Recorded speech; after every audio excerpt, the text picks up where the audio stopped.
I call myself the hardest working man in radio. But here's a man who's vacationing with his wife, who's celebrating her birthday in Maui. It's like 2 o'clock in the morning, but he's still on the job. I like that. Roland Martin, good morning. You like that. She's still sleeping.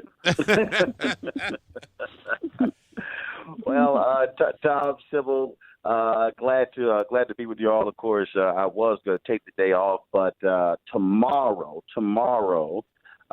at 10 p.m. Eastern, the Quad, of course, comes on BET, and I will be repping the Tom Joyner Morning Show tomorrow on the Quad. So I said, okay, I kind of got to do the segment to talk about that. And so joining us right now also Felicia Henderson, of course, the creator of the show. Also joining us is Zoe Renee, who, of course, stars on the show along with Peyton as well. Folks, how y'all doing?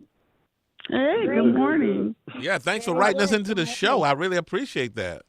Well, I gotta start with Felicia. So, Felicia, last year you hit me up. We were sitting DMing back and forth on Twitter, and you said, "Hey, Roland, love to have you on the show. Let's create this fictitious show." And I said, "Well, Felicia, we ain't got to create a fictitious show. I kind of am on a show, radio show, every a couple of days a week." And you said, "That's a good idea."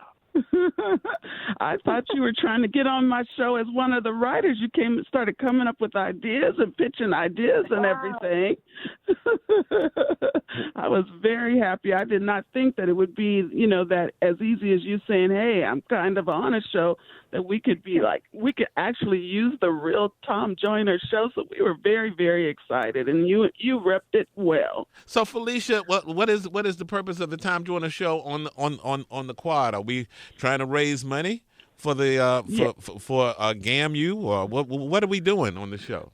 Yeah, so what we did create is this idea of 20 HBCUs in 20 days, and the idea that Roland Martin was coming to GAMU on this tour of going to HBCU, 20 HBCUs in 20 days, and interviewing students and interviewing the president, who's the first female president in the school's history. Uh-huh. So he comes on to do that, but then some other stuff breaks out while he's there, and he becomes an important part of that story. So he's repping and he's acting. He's also trying to get an Emmy. You should see what he's doing. That's every day. That's rolling. I like the fact that you are including issues that really affect the way our HBCUs are run this season. Yes, that's very important. Not just the bankruptcy plot, but the health issues, right. And you quarantine. Yes. Yeah. Those are big problems in our HBCUs. Well, we're trying to really keep it real. I have a wonderful writing staff, and not only do we have HBCU alums on the writing staff, but on the crew are from our DP, who's an amazing young man who went to Howard, to our writers, and to just executives of BET, the people on the crew. So everybody's got an opinion, and then we just do the research, and really want to make sure that we're doing something. Yes, our first job is to entertain. That's what BET pays me for. But I also know it's a privilege to be representing this world, and that BET is pretty much the only place that's going to allow you to do it in the way it should be done. So we're very, very proud of this. Hey, Felicia. I want to bring in Peyton and Zoe there. Peyton, I'll start with you. Of course, you and I had a scene together. Had some good times there on the set.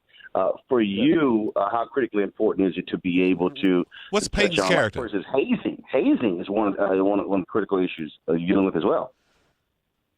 We did get to touch on that. I don't want to give away any plot points, but we did touch on that. We actually started with that in the first season as well, with the band hazing, which was an important topic, and that really that touched home for me because I went to Florida A&M, and I know there was a situation up there. So I thought it was amazing that the writing staff wasn't afraid to tackle a tough subject like that. Zoe, it was hilarious. The other week, of course, the episode Ruben Santiago Hudson. You playing your saxophone out there on the lawn, and I love that. My man hit you with the OJs and backstabbers. Yeah. I remember being on set and feeling the shade just go through the car. It was unreal. But yeah, he hit me with it. And Zoe, you also had the advantage of it. Again, this one also love how you're showing different flavors, Felicia. Zoe, you're like a little hacker. Yeah. What's so amazing about our writing staff and our showrunner is that she wanted to create a character that was multi-talented, that was real, and that was educated and smart and a little bit dorky and edgy. And she did such a great job at creating layers and making sure that Noni had a life that was just of her own. We all know that kid that's just she knows everything. She's well versed in a lot of things, and Noni is that kid. And it's fun to have to learn about those things, have to learn about hacking and coding, and try to know what I'm talking about because it does not come naturally for me. Can you really play the saxophone, or are you pantomiming? Listen. First season, I was completely clueless. But second season, I'm getting the hang of it. I know how to play Mary Had a Little Lamb, but definitely not the pieces that I'm playing in the show. So well, you look good playing it. I mean, you really look like you can play. And Zoe, is it true that your dad is speech? It is very true. Yes, that's Dad. Oh wow! Wow, that's cool. So the music thing does come naturally then. Yeah, it's in my bones. And be glad you weren't on set when he actually visited, because I was like geeking out because I'm a true do or die Arrested Development. I'm like, come on, you're the showrunner. Get your stuff together. Hey, Felicia, this is Guy Torrey. I want to say thank you for being kind to me when I was working with you on Moesha. Yes, I remember you guys. We go way back. Of course, it's easy to be kind to people who come to work, show up, and ready to work. You know what he was just doing. He's trying to be on the quad next year. He's working it.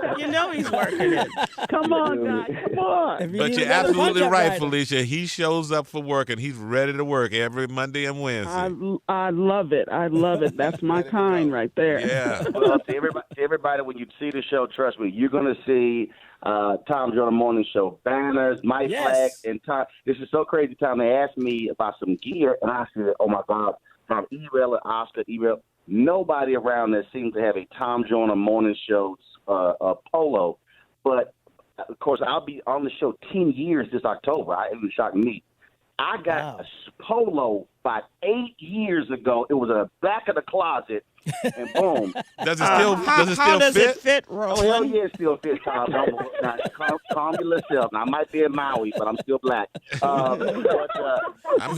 No, Roland, if it fits, extra points. I mean, well, it's stretched out. It says Thomas Joyner now. It was a little tight. Well, thank goodness we had that again. A fantastic time on the quad. Thank you for allowing me to do it, Felicia, showcasing the Tom Joyner Morning Show.